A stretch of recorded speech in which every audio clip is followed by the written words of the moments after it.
Today I'm going to answer one of the most asked questions I get on the channel. How much should I spend on a good watch? Let's get into it!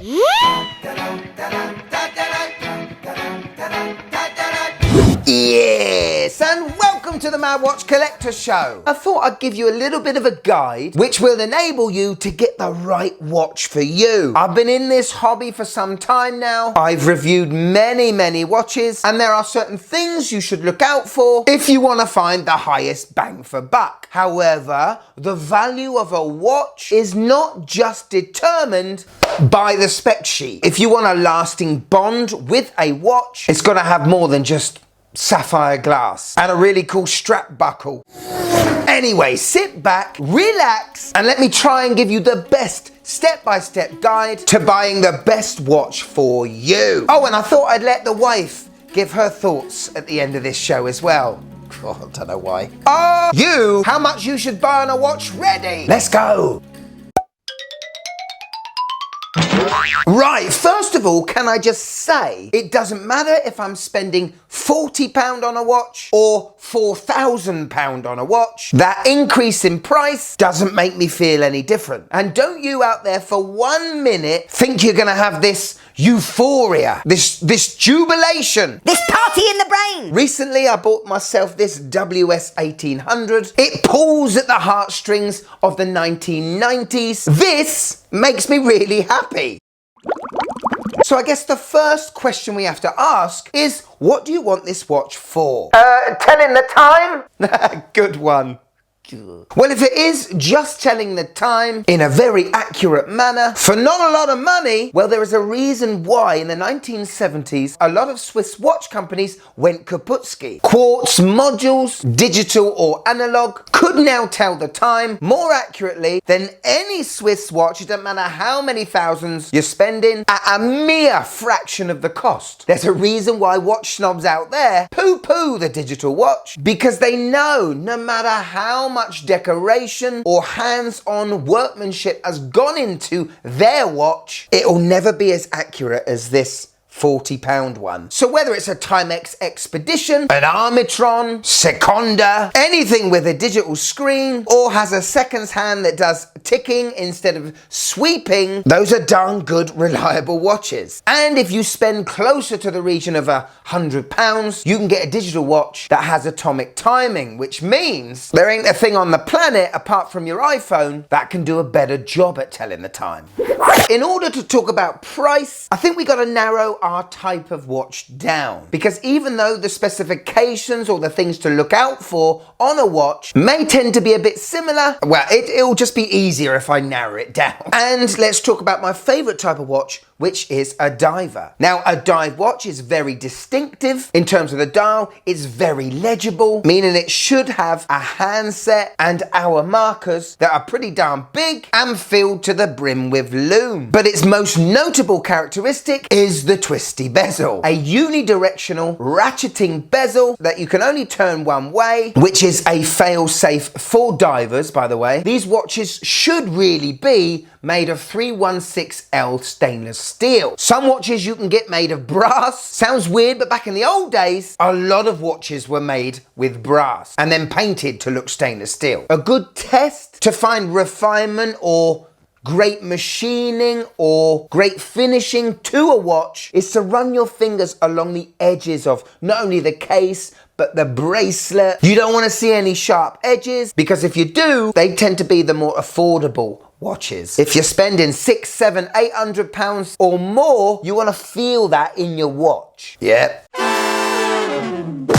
So if you want a decent diver, make sure the case is 316L steel, because that is the least corrosive steel you can get without spending a lot more money. Now, the cheaper the watch, the less is done to the finishing of the case on the whole. And when you're spending between £100 and say £500, the finishing is quite basic. You might have a brushed top surface on the case, and it may be polished on the sides. If you're spending over £500, then look for details on the case like chamfering. That's the transition between polishing and brushing, just to give extra dynamics to the case. Now, going back to the dial, something that Seiko have let themselves down on a number of occasions for their watches around £600 and below is alignments. Now, I've never had an issue with buying a Seiko and finding out that the bezel is misaligned or the chapter ring is misaligned. But when you do spend £500 or less on a mainstream brand, there's a potential that you may have some quality control issues. On Seiko, the number one telltale sign of noticing a Seiko close to the £1,000 mark than the £400 mark is with the bracelet. Yes, a bracelet with solid end links and solid links feels stronger, feels more capable, feels more expensive because of its weight. If you're spending £300 on a Seiko 5 Sports, the bracelet is not where the money has gone in. It's more the head of the watch that you pay for. Now, micro brands do a fantastic job of showing up the likes of Seiko, offering fantastic bracelets with on-the-fly micro adjusts, with solid end links, solid links, screwed links, which you never see with Seiko. And that is one of the pet peeves with many people with Seiko, including me. I hate pin and collars. So fiddly, even with my piano fingers. Now, when you reach the £1,000 mark and you're going further up, companies offer a hardening coating to the stainless steel, which most of the time makes the watch 3 to 5 times more scratch resistant, which is really cool. I mean, me personally, I like to see a dive watch that is a little bit banged up, shows the war wounds. You may be different. But the more and more you go up in price, the more you expect to be done with human hands than robots. Yes, it's artisan, isn't it? Let's take Grand Seiko. The finishing on their watch cases are second to none. Skilled workmen and women cannot get their hands on these watches until they've gone through years of training. So when you see polishing on a Grand Seiko, well, you know part of the price of a Grand Seiko is with that human contact. Take two. Let's see a little more originality, shall we?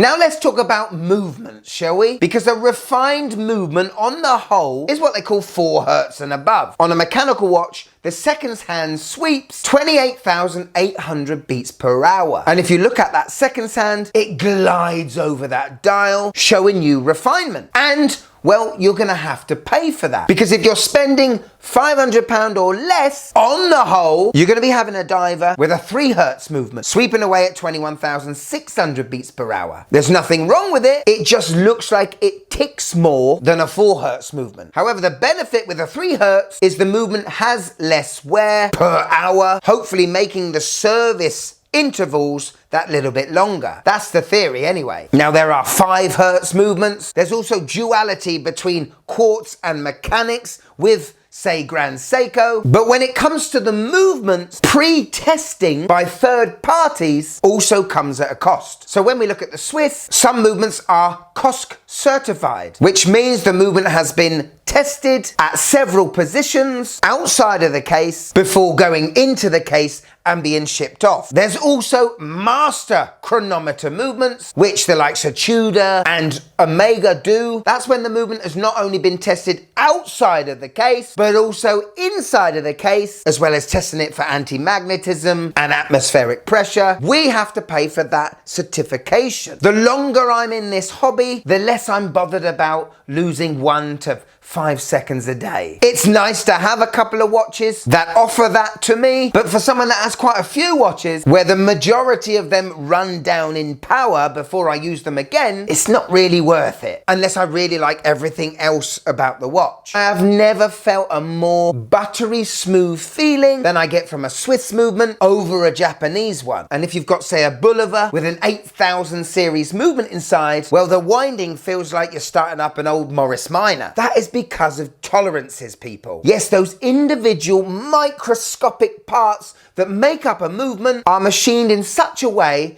that they are so tight. You imagine these are 4 cogs together like this, beautifully cut and assembled and moving as one. The less you pay for a watch, you will have a movement that will probably have less tolerances. That's why it feels a bit grainy. And there aren't many movements out there that are non-Swiss that feel like that. But again, you're paying that extra money for those tolerances and it being a Swiss-made watch. Now, the watch that I designed with the help of Radcliffe Watches was not only cool, you know, and I can't wait for those that pre-ordered it to get theirs in April. That watch was made in China with a Japanese Miyota 4 Hertz automatic movement inside. If that watch was made completely in Switzerland, well, it wouldn't be £329 because the materials would be more expensive, the design team would be more expensive, the machines to make these watches would have been more expensive, the assembling, the workmanship would be charging more. That same watch would probably be close to £1,000. Yes. Some brands, say like Seiko or Vertex, make their watches divers certified. So that is when a third party tests these watches, and not just one, all of them, to see if they have the 20 bars of atmospheric pressure they state on the watch's dial. That diver certification is again incorporated in the price.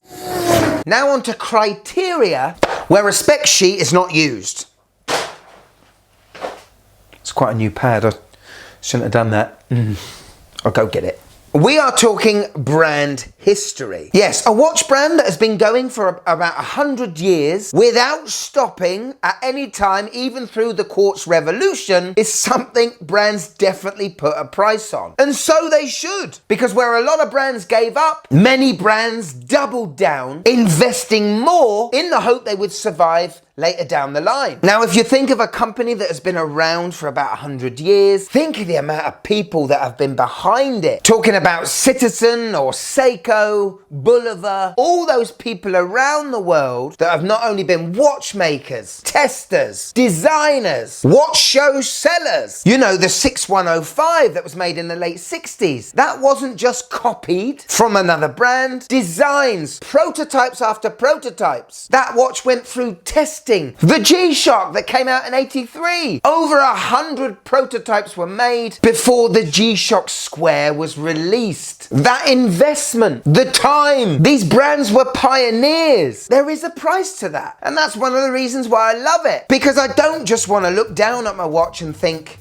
right, what are you here for? Were you made just to make a few quid? The brand, were you just formed to make money off the back of other watch companies? We all know there are many AliExpress brands out there that make good watches. But when there was a fork in the road, they took the easy way out. They were lazy. They didn't spend the money on design. They didn't spend the money on marketing. They didn't spend the money on prototypes. There are companies out there that sometimes make watches that are better on paper than the originals. And for many of you guys, that's what you like in this hobby. But I've learned over the years, not only with myself, but with talking to the many thousands of hobbyists, those watches don't stay in the collection for long. There's no attachment to them. And yes, the likes of San Martin, they are starting to make their own original models now, but that's come from the money of making a Black Bay 58 copy first, and I don't think I can ever get that out of my head. But I do hate companies that prey on the customer that will probably never be able to afford, say, a Speedmaster and see like an inferior copy clone with a different logo other than Omega and think that they're cheating the system. I love anyone that gets into mechanical watches, apart from if they are proper clones. That is not a good thing to do, and I don't know who you're trying to kid, but if I had £500 on the hip and I didn't want to go down the mainstream brand route, well then there are a ton of independent watch brands not cloning other watches, but maybe homaging them, a little bit of something in there that reminds you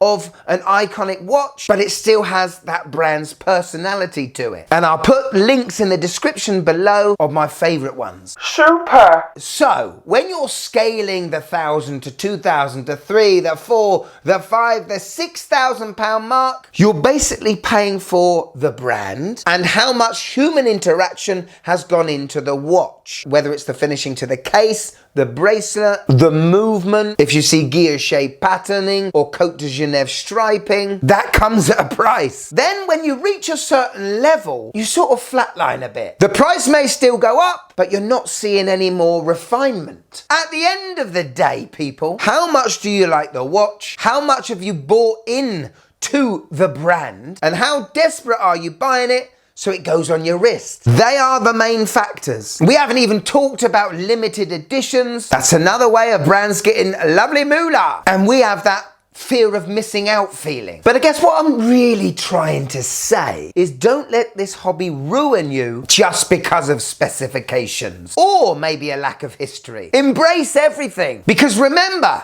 variety is the spice of life, and a watch you may not have thought of in the past could end up being your favorite watch of 2026. So here it is, my wife's thoughts on this topic. I asked her, how much should you spend on a good watch? Oh God, you haven't bought another one, have you? I guess it's a watch that doesn't reflect on who you are. She's talking about my blooming gold G-Shock B5000 again, you know. She absolutely hates that watch, thinks I'm a travelling salesman out of a car boot with that. And it also shouldn't make you look like a douchebag. I think she's talking about the same watch. Woven in those words are wisdom. Buy a watch that you know you will wear a lot, will love, care for, and you will have a long-lasting relationship. Thank you so much for watching till the end. If you want a bit more of the Mad Watch Collector Show, we got a Patreon now. See the shows early, blooper reels, behind-the-scenes footage, private group chat, and get your name credited at the end of every show by these are the corporals. Look at them. The platoon! But if I've got you here for a few more minutes, and I hope I have, come on over here. You're going to love it. Go on. Won't take long. Come on. Keep the algorithm monkey a-swinging, as they say. Just me. Go on, click it. Oh, click it. Click, click, click it!